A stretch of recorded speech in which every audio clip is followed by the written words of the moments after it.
مشاهدينا الأعزاء، السلام عليكم. وفاة طفلين فرنسيين من أسرة واحدة في ظروف غامضة داخل فندق بمراكش. إليكم التفاصيل. أفادت مصادر مطلعة أن أحد الفنادق المصنفة بمنطقة الحي الشتوي بمراكش شهدت صبيحة يومه الاثنين وفاة طفلين أجنبيين من أسرة واحدة، ونقل قريب لهما يرجح تعرضه لتسمم غذائي نحو مستعجلات إحدى المصحات الخاصة.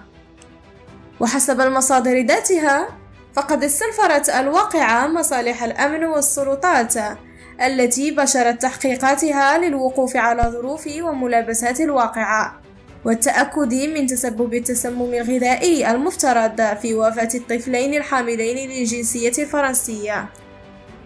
نشكركم جزيلا على تتبعكم. إلى اللقاء.